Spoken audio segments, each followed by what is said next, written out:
कल एक पोस्ट हमने किया था और जिसमें पटवारी चिंगी टोला के कई पटवारी जो थे वो तहसीलदार को शिकायत किए थे। सरपंच गीता कुमारी बैस वहाँ की सरपंच हैं और उनके पुत्र जो हैं जो उनका नाम है सविता नंदन बैस, उनके खिलाफ कहीं ना कहीं कोई शिकायत की गई थी, कार्रवाई करने की मांग की गई थी और कई गंभीर आरोप लगाए थे। हमारे साथ मौजूद है गीता कुमारी बैस जो सरपंच है चिंगी टोला के, उनके पुत्र हैं।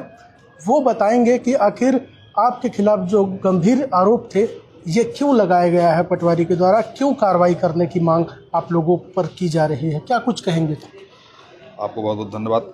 मैं बताना चाहता हूं कि अनिल सिंह खरवार पटवारी जब से चिंगी टोला में पदस्थ हुए हैं, हमने कई बार उनसे संपर्क किया कि भाई साहब हमारे पास कई गरीबों का कागज़ रखा हुआ है, आपको देना है।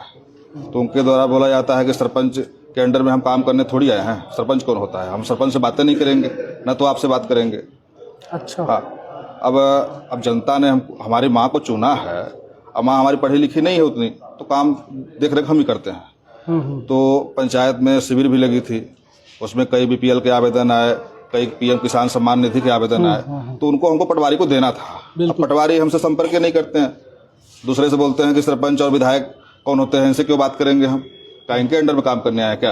अब माँ बहन की गाली भी देते हैं, गाँव में बोलते हैं कि दोबारा गीता कुमारी बैस चुनाव नहीं जीत पाएगी, हार जाएगी।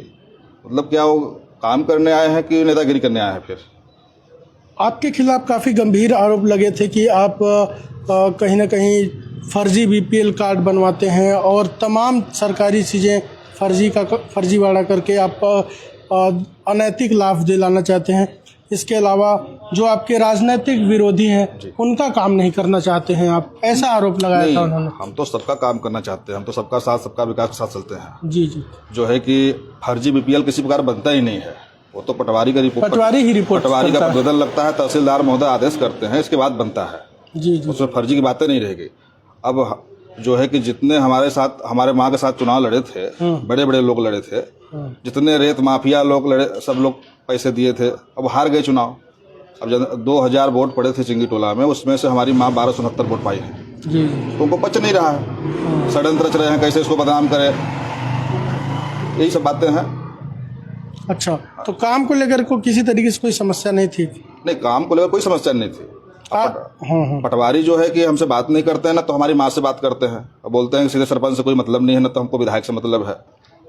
पटवारी कहाँ पदस्थ है, क्या नाम है उनका? अनिल सिंह खरवार है, इनका मूल हल्का डगा में है। डगा, बरगवा। हाँ, ये अतिरिक्त प्रभाव चिंगी टोला के लिए है। चिंगी टोला में उनकी कोई रिश्तेदारी भी है क्या? तेलदा में उनका ससुराल है। तेलदा में ससुराल है? हाँ। तो निश्चित रूप से अगर कोई किसी का परिवार आसपास में है तो कहीं ना कहीं विभाग को भी सोचना चाहिए। ये जो गाइडलाइंस है उसके अगेंस्ट है कि जो रिश्तेदार होते हैं वो आसपास वहाँ पर उनकी पदस्थ ना किया जाए।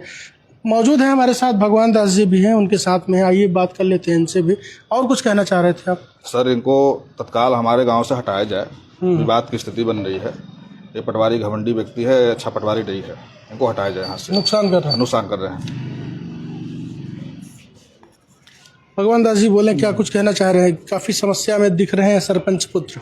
ये जब हमको चिंगी टोला का पता चला सविता नंदन बैस के द्वारा कि हमारे यहाँ के पटवारी से कुछ काश्तकारों से पैसे भी लिया जा रहा है और उनका काम भी नहीं किया जा रहा है, तो मैं राष्ट्रीय किसान मजदूर महासंघ का जिला अध्यक्ष होने के नाते मैं भ्रमण में गया चिंगी टोला में। अच्छा। तो कुछ लोगों से मैंने भी पूछा कि आखिर भाई बात क्या है, तो लोग वहाँ के बताए, बड़ा परेशान थे कि पटवारी से पैसा लेने के बाद भी नहीं काम करता है और वो उल्टा धमकी देता है कि हम खेरवार जात के हैं, हम केस लगवा देंगे। और उसकी ससुराल जो बगल में ही चिंगी टोला के बगल में जो गांव है वहाँ उनकी ससुराल है तेलदा में, और उनका ओरिजिनल पदस्थापना जो है कि बरगवा में है, डगा में। लेकिन हम जब एक तहसीलदार साहब के पास भी गए बरगवा में, तो हमने कहा साहब ऐसी ऐसी स्थिति है, वहाँ बड़ा आक्रोश लोगों में जाग रहा है, तो आप इनको हटा दें। तो वो बोले कि हम 26 जनवरी के बाद इनकी व्यवस्था कर देंगे, बरगवा तहसीलदार के द्वारा बोला गया। और मैं भी लेटर दिया हूँ। अच्छा। अपने राष्ट्रीय किसान मजदूर महासंघ के उसमें कि भ्रमण के दौरान ये जो चीज पाई गई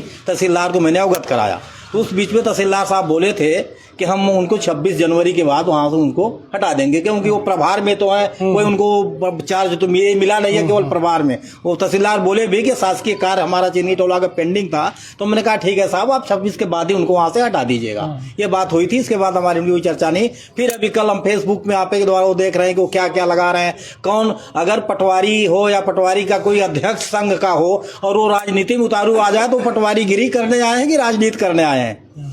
सोचा जाए कि वो जो राजनीति करेगा तो अपने आप में एक विदित हो रहा है कि किसानों का कार्य वो नहीं करते हैं। और कार्य कैसे हो भी, जब एक जिला में जब एक जगह से दो जगह प्रभार है तो कहीं ना कहीं उनको भी प्रभावित होना पड़ता होगा। आखिर लगता है कि एक ही जगह एक हल्का के लिए पटवारी नियुक्त किया जाए? नहीं, ये लगता तो है किया जाए, लेकिन तहसीलदार बोले कि हमारे शासकीय कार्य जो है कि वहाँ के पटवारी हो, वो क्या शर्मिला सिंह थी वो नहीं कर पा रही थी। तो मैंने कहा साहब वो नहीं कर पाए तो आप आईडी, तो आपकी आईडी वो चला रहे हैं पटवारी जी, एक भी बड़ी विषम परिस्थिति आ रही है कि तहसीलदार की आईडी पटवारी चला रहा है। उस आईडी के द्वारा कोई उनको लिंक माध्यम बन चुका है पैसे रुपए लेन देन का। और तहसीलदार से मैंने जाके कहा साहब अपनी आप आईडी वापस ले लीजिए, उनको इतना प्राथमिकता पटवारी को मत दीजिए। तो बोले ठीक है साहब, हम 26 के बाद उनको वहां से हटा देंगे और वो दूसरे पटवारी को देंगे, चाहे शर्मिला सिंह को करे या दूसरे को। यही बात हमारी बरगवा से हुई और मैंने वापस आ गया। लेकिन कल जो फेसबुक पर देखा, फेसबुक पर वो बड़ा निंदनीय लग रहा है। ये पटवारी या पटवारी का संघ कोई तहसीलदार को जाकर के ज्ञापन दे, वो आए, हम दोनों बीच में सब बात तो हो जाए हमारी पटवारी की क्या बात होती है, उनके गाइडलाइन नौकरी ज्वाइनिंग कराते समय क्या क्या है, कि नेतागिरी करने का भी कोई लाइसेंस मिला हुआ है क्या उन लोगों को। बिल्कुल बिल्कुल। तो हम तो यही चाहेंगे कि हम राष्ट्रीय किसान मजदूर महासंघ के जिला अध्यक्ष होने नाते हम चाहते हैं कि जो भी वो पटवारी रहे, हमारा कोई विरोध किसी से नहीं है, क्योंकि हम राष्ट्रीय हम एक संगठन चलाते हैं, ट्रेड यूनियन चलाते हैं। इसलिए हम चाहते हैं कि पटवारी को कोई अनिद्र किया जाए, या वहां भी अगर हो रहे तो उसके चाल व्यवहार में बदलाव आना चाहिए। वो जो कर रहा है वो गलत चीज है। बिल्कुल, तो चाल व्यवहार में बदलाव और अनुकूल परिस्थितियों में काम करें, और जहां पर उनका प्रभार है मूल रूप से वहीं काम करें, ऐसा मानना है। क्योंकि अतिरिक्त प्रभार दे करके कहीं ना कहीं अतिरिक्त बोझ भी कहीं ना कहीं प्रशासन को भी, राजस्व विभाग को भी पड़ता ही होगा, क्योंकि शासन की इतनी सारी योजनाएं हैं, इतनी सारी विसंगतियां हैं। उन विसंगतियों को दूर करने के लिए एक पटवारी का होना वहां पर आवश्यक है। और इस तरह से विवाद जनप्रतिनिधियों से कम ना किया जाए, क्योंकि जनप्रतिनिधि जनता के चुने हुए होते हैं। उन्हें पूरा अधिकार है कि जनता की क्या कुछ समस्या है उसके आधार पर समाधान कराने को लेकर के। तो उम्मीद करते हैं कि जो भी वहाँ पटवारी आए वो अच्छे से काम करे।